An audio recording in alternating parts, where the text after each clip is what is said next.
Ассалаумағалейкум, құрметті қазақ елі. Менің есімім Нағымтулаев Теміртас, Қарағанды қаласының тұрғынымын, Демократиялық партияның мүшесімін. Бүгін Сенат шетелге шығарылған активтарды елге қайтару керек деген заңды мақұлдады. Осы кезде Ұлан Байжановқа журналистер Рысқалиев пен Храпоновтың да ақшасы елге қайтарылама деген уақытта, иә, міндетті түрде қайтарамыз деп нақты жауап беріп отыр. Енді бұлай қараңыздар. 30 жыл бойы еліміз тонаған Назарбаевтардың әулеті, қасындағы жемқорлар. 30 жыл бойы еліміз тонаған Назарбаевтардың активтері елге қайтарылама? Мәселе сода. Бізге Рысқалиев пен Храпоновтың жаңағындай активтерін қайтарамыз деп көз бояушылық жасаудың қажеті жоқ. Егер бұл заң мақұлданса, егер бұл заң нақты істейтін болса, онда түбегейлі Назарбаевтың қаншама тоналған миллиардтарын елге қайтаруымыз керек. Енді қараңыздар, Назарбаевтардың Европада қаншама яхталар бар, қаншама дүние мүліктері бар, қаншама офшорда жатқан ақшалар бар. Солар неге қайтармаймыз? Ең бай адам Назарбаев емес пе? Оны барлығымыз біз білеміз. Көзіміз жетіп көріп отыр.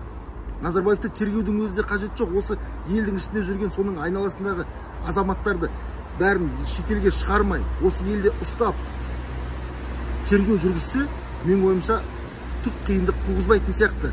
Өйткені олардың осы елде жасаған, менің ойымша, қылмыстары мен қастандықтары өте көп. Сондықтан біз тек қана жаңағындай көз бояушылыққа алданбай, нақты елімізді тонаған Назарбаевтың әулетінің дүние мүлкін елімізге қайтартуымыз керек. Ол түбегейлі қазақтың қазынасы, қазақтың байлығы. 30 жыл бойы елді тонап келіп, енді ең соңында активтарды қайтарамыз деп Рысқалиев пен Храпоновты айту менің ойымша әділетті болмайды. Біз әділетті болу үшін 30 жыл бойы Назарбаевтың шетелге шығарған активтарын елге қайтартып, қаншама адамдарды, мынау шетел асып кеткен, жаңағындай саяси қуғынға түскен азаматтарды елге алдыртуымыз керек.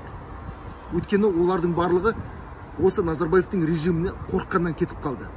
Сондықтан, құрметті қазақ елі, біз көзімізді ашық болуымыз керек. Біз ешқандай алдануға болмайды. Құқығымыз жоқ біздің алдануымызға. Еліміздің байлығын елге қайтартуымыз керек. Күні кеше ғана Владимир Кимнің өзі Формула 1-ді қаншама миллион долларға жаңағындай сатып алды. Формула 1-ді. Енді былай қарап отырсаңыз, ол біздің қазынамыз, ол біздің байлығымыз, ол біздің несібеміз. Ал сондай қарапайым қазақтың ақшасын шетелде, Европада, батыста шылқып, өзінің жеті атасынан қалған байлықтай оңды солды шашып жүрген олигархтардың бүкіл дүние мүлкін елімізге қайтартуымыз керек біз.